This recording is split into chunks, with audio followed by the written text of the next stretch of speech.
Bonjour et bienvenue encore une autre fois à Entreprise missionnaire ou Aide missionnaire internationale sur YouTube. Aujourd'hui, mon nom c'est Pierre Roussel.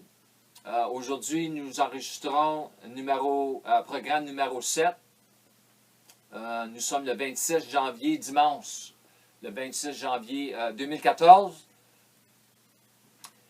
Nous continuons sur notre série qui s'appelle Votre inoculation contre la tromperie.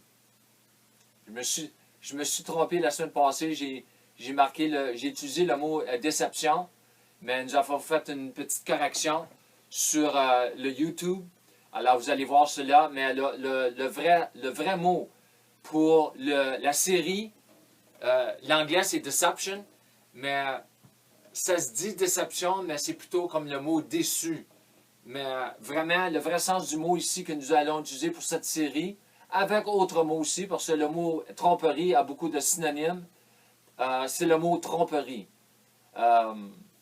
Alors, avant de commencer, moi j'ai tout le temps des livres un peu en avant de moi ici. J'ai mon texte grec, un de mes textes grecs, j'ai ma concordance avec un dictionnaire dedans, j'ai mon dictionnaire en anglais. J'ai pas mon français ici. Mais je mets cela ici, c'est pas pour me vanter rien de ça, c'est pour encourager le monde. Qu'ils puissent vraiment s'engager à étudier la parole pour eux autres-mêmes. Je vais enseigner beaucoup sur cela plus tard dans la série, dans d'autres programmes. Mais c'est à travers de l'étude, la recherche, spécialement avec la parole. Et le langage original de la parole, l'hébreu, le grec. Et encore plus important, avec tout cela, c'est la prière. L'Esprit Saint qui est en nous, l'Esprit de vérité, c'est lui qui nous guide dans toute la vérité, c'est lui qui nous enseigne toutes choses. Alors, moi, j'ai appris à travers les années qu'il est très, très capable de nous enseigner la vérité. Et oui, il utilise des livres. Alors, je vous encourage avec cela, une petite exhortation avant que je commence mon enseignement ce matin. La petite introduction, nous commençons aujourd'hui ces deux parties dans de plus grands détails sur ce sujet, ce thème concernant l'inoculation contre la tromperie. Un thème, j'ai le mot ici critique, que l'on retrouve partout dans l'Ancien Testament et encore, je crois, encore plus dans le Nouveau Testament. J'ai mentionné le mot critique, en particulier, par exprès, pour une raison. C'est parce que, pour être critiqueux, nous avons le mot critique, critiquer, une personne qui critique est appelée un critiqueux, il critique beaucoup, c'est un critiqueux. Comme tout le reste, il y a toujours deux côtés à sa signification concernant, dans le contexte ici aujourd'hui, c'est pour bien critiquer versus mal critiquer. C'est comme toute autre chose. Il y a tout à deux bords.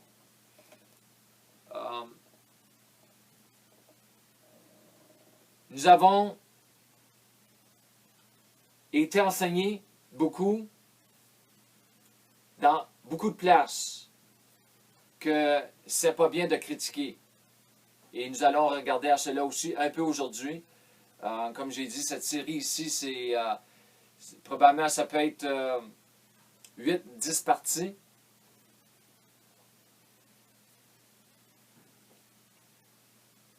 Important.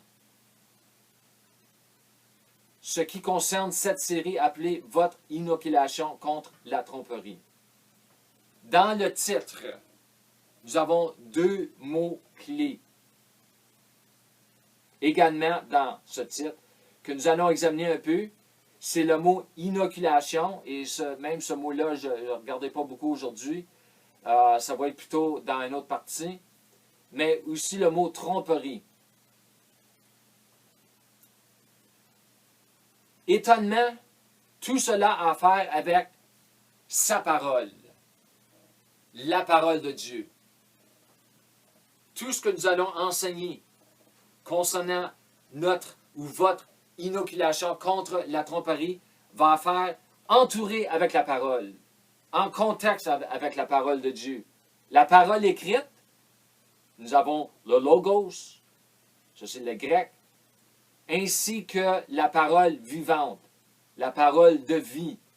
Nous avons le grec rhéma, qui est tout résumé en qui? C'est qui la parole? Nous savons, c'est Jésus-Christ. Oui, dans son humanité, mais aussi comme Dieu. La première référence que nous allons voir ce matin, c'est Jean 1,1. C'est un verset que la plupart de nous sont très familiers avec. Je vais la lire ici, d'après la Bible amplifiée, traduite en français. Au début, avant tout, les temps était la parole, le logos. Le Christ et la parole, le logos, étaient avec Dieu, et la parole, le logos, était Dieu lui-même. Nous savons qu'il y a des traductions aujourd'hui qui ils ont mis un petit D minuscule avec le mot Dieu. Une grosse erreur. Grosse erreur. Avançons. Nous commençons aujourd'hui avec le verset thème, le verset de fondation, fondamental concernant cette étude, cette série. Et de là, nous allons voir beaucoup de choses. Le verset, c'est Hébreux 4,12. Je vais le lire ici. Traduit en français de la Bible amplifiée encore. J'aime la Bible amplifiée parce que c'est une traduction, c'est pas une version, c'est une traduction qui est plus précis au grec et l'hébreu. C'est pas une traduction parfaite, mais c'est une bonne traduction. De cette traduction-là, Dieu m'a vraiment ouvert, j'appelle ça le monde de les langues originales de l'hébreu et du grec. Vraiment, c'est là vraiment toutes mes études ont commencé dans à peu près 2 ans après que j'ai été sauvé. On dirait peut-être en 1996. C'est là que j'ai acheté ma première Bible amplifiée. Alors, la parole nous enseigne ici, car la parole que Dieu parle est vivante et pleine de puissance, ce qui en fait actif ou active, opérationnel, énergisant, efficace. Ça, c'est tous des mots que nous allons voir beaucoup plus tard. La parole est tranchante. Elle est tranchante, comme une épée quelconque à 2 tranchants, pénétrante jusqu'à la ligne de démarcation du souffle de vie. Ça, c'est dans le grec, c'est le mot âme, psyché, the psyche, et l'immortel esprit, pneuma. Ça, c'est le grec. Et de la jointure et la moelle des parties les plus profondes de notre nature. Exposant, examinant, analysant et le jugement. Ça, c'est le mot que nous allons regarder. De les pensées et de les intentions du cœur humain. Le mot cœur, dans le grec, c'est le mot cardia. Cardia. Ça ne se dit pas vraiment en français, ça se dit un peu. Mais retournons ici au mot exposant, examinant, analysant et le jugement de la pensée. Spécifiquement, dans le grec, c'est le mot kritikos. Beaucoup d'autres traductions utilisent également le mot discerner. C'est un très bon mot. Le discernement pour ce mot kritikos. Alors ici, je vais vous donner un peu des définitions que j'ai découvertes de ce mot ici, kritikos, que nous allons vraiment entrer en profondeur, non seulement aujourd'hui, mais dans les prochains programmes, les parties. Le mot criticos, ceux qui utilisent la concordance Strong's, James Strong's, et nous avons son portrait dans une de nos introductions pour les YouTube. James Strong, sa concordance avec ses dictionnaires en arrière, les numéros que lui utilise pour ce mot grec, c'est le mot, le numéro 2924, 2924. Et spécifiquement, nous avons le mot critique, critiquer. Aussi, nous avons le mot décisif, décision, discerne, discerner, discriminatoire, discriminer d'une bonne manière, tamissage, c'est le mot anglais, sifting, analyser, analyser quelque chose, d'exposer, juger, même le mot criticos a l'idée de juger. Nous allons regarder ça plus tard dans l'autre partie, programme numéro 8, partie 2. Alors, nous avons ce petit mot ici qui est utilisé vraiment seulement une fois dans le Nouveau Testament grec. Et un bon écrivain qui utilisait beaucoup le grec, son nom c'est E.W. Bullinger. Il y a des erreurs dans ses études, comme beaucoup d'autres, mais il y a de très bonnes choses à dire dans ses livres et aussi dans sa Bible d'études, de Companion Bible, la Bible de compagnon. C'est une très bonne Bible, il y a beaucoup de recherches dans cela. Et aussi, il a écrit tout un dictionnaire sur les mots dans le grec. Mais lui, il a dit que ce mot criticos, c'est vrai qu'est-ce qu'il dit, le mot criticos est utilisé seulement avec la parole de Dieu, concernant la parole de Dieu. Et ça, c'est très important à reconnaître cette grande vérité. Très important.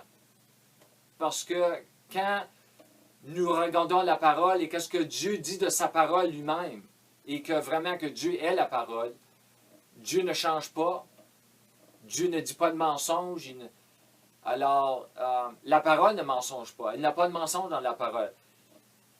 Il y en a beaucoup qui disent qu'il y a des contradictions dans la parole. Il n'y a pas de contradictions, c'est des paradoxes. Si on appelle ça, on peut appeler ça en français.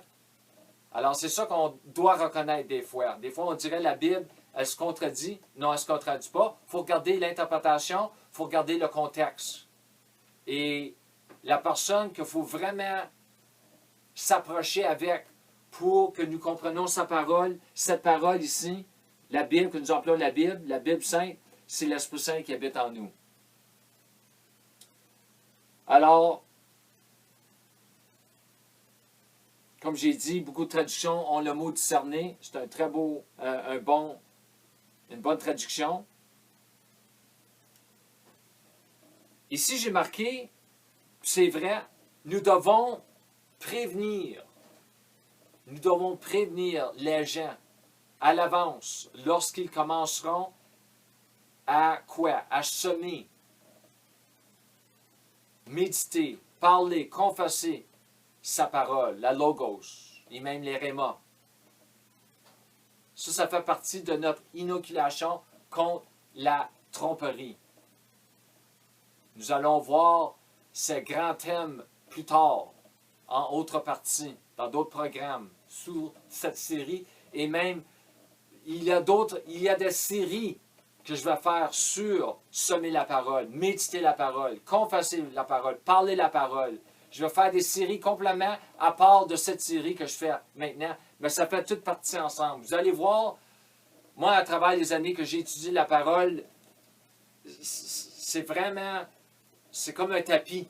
C'est vraiment un casse-tête. C'est vraiment tout mis ensemble. Si c'est vraiment l'Esprit Saint qui nous enseigne sa parole, parce que c'est lui qui l'a écrit. C'est l'homme qui l'a écrit, mais c'est lui qui a inspiré l'homme pour l'écrire, pour la race humaine. La race humaine, de qui? Le premier Adam et le dernier Adam. La parole, ce n'est pas seulement pour les croyants, c'est pour les non-croyants, pour qu'ils deviennent croyants.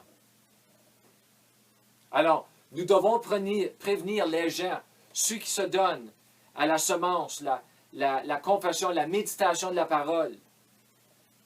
Pourquoi? Pourquoi les prévenir, les avertir? J'aime mieux le mot avertir. Parce qu'ils finiront par commencer à devenir la parole. Nous avons ça dans Jean 1,14, l'incarnation, mais ça, c'est pas seulement juste pour Jésus. Oui, le texte, le verset là, c'est seulement concernant Jésus, mais si vous regardez toute la parole, spécialement le Nouveau Testament, nous allons voir que Dieu, aujourd'hui, encore aujourd'hui, au-dessus de 2000 ans passés après la croix, que Dieu veut que sa parole devienne chair, prenne chair ou forme humaine sur la terre. C'est pour ça que Jésus nous a donné les paraboles du semeur et autres versets qui ont à faire avec cela. Je ne veux pas trop aller en avant de moi, là, mais avertir. Il faut avertir le monde quand ils vont commencer à semer la parole, méditer la parole, parler la parole. Et les autres clés, comme prier en langue, parler en langue. Ils vont commencer à devenir. Le mot devenir, c'est un mot très, très, très utilisé souvent dans le Nouveau Testament et même dans l'Ancien, mais surtout dans le Nouveau. Et c'est le mot génomai. C'est un mot très, très intéressant. Le mot génomai, ici, c'est Strong's numéro 1096. Ça veut dire, comme définition, venir à l'existence, être ou exister par la création, à créer, à devenir et beaucoup plus autre. Ils vont devenir criticos. Nous devons vraiment rester sur le mot criticos et pas vraiment sur le mot critique ou critiquer. Parce que le mot criticos a beaucoup plus de définition que juste critiquer. Parce que moi, je ne suis pas. Moi, j'ai été critiqué des années passées. Je suis encore, mais Dieu m'a vraiment fait voir comment me délivrer de fausses critiques. Ou même s'il y a une place pour critiquer, des fois, on n'a pas besoin de tout le temps dire qu'est-ce qu'on voit qui n'est pas correct. Il y a un temps, il y a un moment où on peut parler pour partager avec certaines personnes qui sont en erreur. Alors, nous allons devenir critiqueux. Dans le bon sens. Dans le bon sens. Pas dans le méchant sens. Moi, je ne veux pas que le monde écoute cet enseignement, cette série, et qu'ils parlent, qu'ils disent, on a entendu un enseignement qui dit que nous avons le droit d'être critiqueux. Non, c'est pas ça que j'enseigne du tout. Ça a à faire avec l'enseignement, votre inoculation contre la tromperie. Le mot inoculer, c'est l'idée de protéger aussi. Mais je ne veux pas embarquer dans cela aujourd'hui.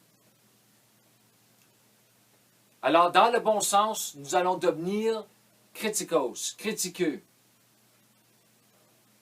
Et ceux qui se donnent à la semence, la méditation, la confession de la parole, ils ont besoin d'être assurés que personne n'a le droit de les convaincre qu'ils sont dans le péché.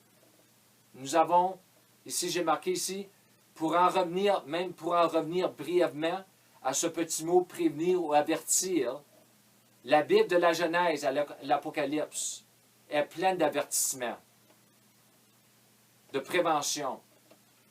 Mais c'est avertissement, c'est plutôt le mot avertissement de Dieu à partir du retour dans le jardin. C'est là le premier avertissement que nous avons reçu de Dieu. Nous allons le lire ici. Genèse 2, 15 à 17. Je vais le lire vitement ici. Et le Seigneur Dieu a pris l'homme, vraiment le premier Adam. Dans ce temps-là, c'était le seul Adam. Il l'a mis dans le jardin d'Éden pour le cultiver et le garder, le protéger. Ça, il y a beaucoup ici que nous allons enseigner plus tard. Et l'Éternel Dieu commanda à l'homme, le premier Adam, ou Adam, disant, tu pourras manger de tous les arbres du jardin. Mais, de l'arbre de la connaissance du bien et du mal, et de la bénédiction et le malheur, tu ne mangeras pas, car le jour où tu en mangeras, tu mourras certainement. Tu mourras. Tu vas mourir. Comment mourir? Adam a vécu 900 ans? Plus? Environ? Tu devrais le savoir. Pour être plus précis, je m'excuse. Tu mourras certainement. Comment tu vas mourir? Tu vas mourir esprit, âme et corps. Ça, avec toute la parole, esprit, pneuma, âme, psyche, corps, soma. Nous avons le mot soma, le mot corps, aussi utilisé pour le corps du Christ. Nous allons voir ça un peu plus tard. Le mot soma, c'est numéro Strongs 4983. Le mot corps, dans son ensemble entier, le corps, même le corps humain, dans son ensemble entier, avec toute cette partie, sa fonction, ses membres. Un tout physique organisé, composé de pièces et de membres. Ça, c'est puissant, ça. Le corps humain et aussi le corps du Christ sur la terre. Alors, Adam, éventuellement, est mort. Quand il a mangé, il est mort. La mort a rentré, le péché, la mort, Romains 5, 12. Mais ici, 1er Thessaloniens 5, 23, que le Dieu de paix lui-même vous sanctifie à travers et à travers, vous séparez des choses profanes, vous faire purs et entièrement consacrés à Dieu. Ça, c'est puissant, très puissant. Et que ton esprit, pneuma, ton âme, psyche, ton corps, soma, soit conservé et complète et trouvé irrépréhensible lors de l'avènement de notre Seigneur Jésus-Christ. Alors moi, je crois que Adam et toute la race humaine est mort de ces trois parties-là. Parce que la parole nous parle beaucoup de les trois. L'esprit, l'âme et le corps. Et nous allons vraiment, plus tard, nous allons vraiment faire des grosses études sur cela pour vraiment se comprendre comment nous fonctionnons sur la terre. Ici, j'ai marqué beaucoup dans le corps du Christ. Nous sommes le corps du Christ. Très clair dans 1 Corinthiens 12. Nous sommes le corps du Christ. Vraiment. Nous sommes son corps. Ce n'est pas le même corps que lui, il y avait dans son humanité, mais nous sommes son corps, sur la terre. Très clair. C'est partout dans la Bible, dans le Nouveau Testament.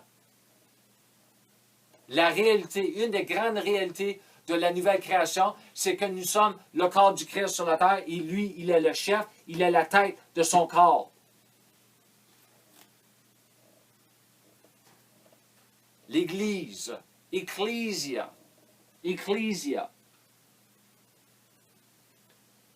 c'est numéro 1577. Le mot Église, un appel à une congrégation religieuse, l'assemblage, la communauté des saints. L'Église. Beaucoup dans le corps du Christ. L'Église n'ont pas de discernement. Ils n'ont pas de discernement. Quel que soit en ce qui concerne la vérité, verset la tromperie ou l'erreur ou autre mot. Ils n'ont pas de discernement.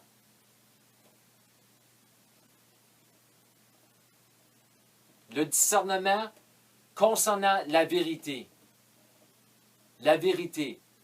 Le mot vérité en anglais, en français. Nous avons le mot aletheia.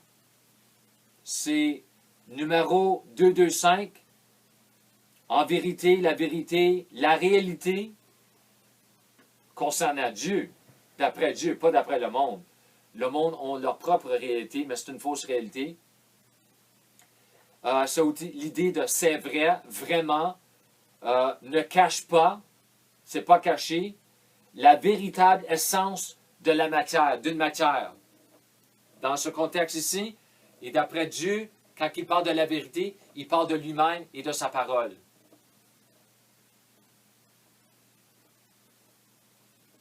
Verset la tromperie, l'erreur et le mot tromperie. C'est un mot qui est très très puissant. C'est le mot planer ou plane. C'est numéro 4106. C'est l'idée de tromperie, duperie, escroquerie, une divulgation de l'orthodoxie, divagation, l'illusion, l'erreur. C'est très profond, c'est très puissant. Et nous pouvons s'inoculer contre la tromperie.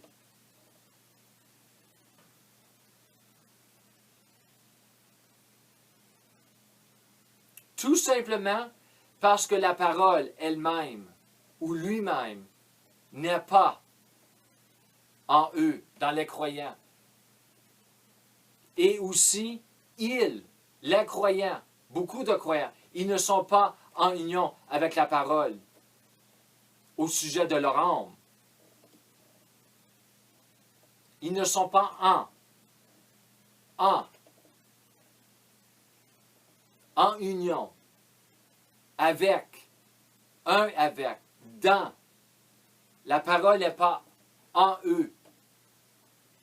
Le mot en, c'est 17-22. C'est l'idée aussi de dans l'unité, l'une avec, en union avec, vitale union avec. C'est un petit mot qui est utilisé souvent concernant en Christ, ceux qui sont en Christ. Mais la parole n'est pas en eux, parce qu'ils n'ont pas pris le temps de semer la parole, de méditer la parole. C'est comme ça que la parole rentre en nous. C'est par la méditer, par la parler, par la confesser, par la semer. C'est comme ça que nous semons la parole. Semer la parole, c'est parler la parole. Et ils ne sont pas dans la parole. Ils ne sont pas en union avec la parole. Nous avons beaucoup qui sont plus en union avec la prédication de la parole, à place de la parole elle-même, et la parole lui-même.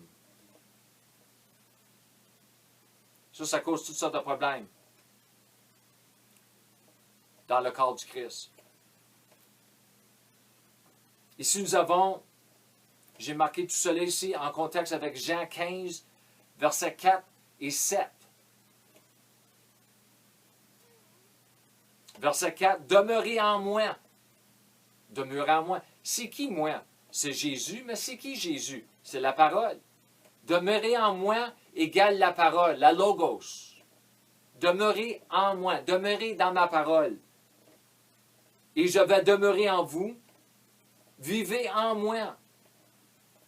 Et vivez en moi, vivez dans ma parole. Et je vais vivre en vous. Tout comme aucune branche ne peut porter de fruits de lui-même sans demeurer dans la vigne, étant vital, uni à la vigne. N'y pouvez-vous porter de fruits si vous ne demeurez en moi. La parole. Verset 7. Si, conditionnel. Conditionnel. Si vous vivez en moi, si vous vivez, il y a beaucoup de croyants qui ne vivent pas en lui, en sa parole. Si vous demeurez, si vous vivez, ça c'est dans le temps présent, continuellement, habituellement. respectez absolument unis à moi, et ma parole soit en vous, et elle continue à vivre dans vos cœurs. Bon, le présent est ici, dans le grec. Dans vos cœurs, dans votre cardia, et aussi le psyche. Demandez ce que vous voulez, et il doit être fait pour vous. Savez-vous que la parole de Dieu, la Bible, la Sainte Bible, n'est pas seulement pleine d'avertissements, mais aussi pleine de déclarations et de promesses, mais qui sont conditionnelles. C'est ça l'affaire. C'est ça, moi, je ne comprenais pas pour 10 années de temps. Dieu te donne une parole, il y a beaucoup de promesses dans sa parole, mais sont conditionnelles. Il faut les croire. Ça, c'est toute une autre étude. Ça, j'ai marqué ici, c'est toute une autre étude. Alors, puisque Jésus était et est la parole, Jean 1, Jean 1, 14, vous pouvez effectivement dire que Jésus est, moi j'ai marqué ça comme une petite blague ici, là, pour faire rire du monde, et il était Monsieur Discernement, il était Monsieur Criticos, ça se dit plus en anglais. Il est Monsieur C'est-Tout, des fois on dit ça à quelqu'un qui se pense qu'il connaît tout, mais Jésus est vraiment Monsieur C'est-Tout, il connaît tout, il est omniscient, ça veut dire Dieu est Monsieur C'est-Tout, mais Monsieur Discernement Criticos, en raison de Hébreux 4.12. En raison de Hébreux 4.12. Imaginez ceci. Imaginez ceci. Selon Galates 4.19, M. Criticos veut se former lui-même en chacun de nous comme enfant de Dieu. Je vous laisse avec ceci. Mon temps a fini. Prochainement, nous allons enregistrer, suite après ce lit, nous allons enregistrer partie 3, programme numéro 8. Je vous remercie encore. Salut.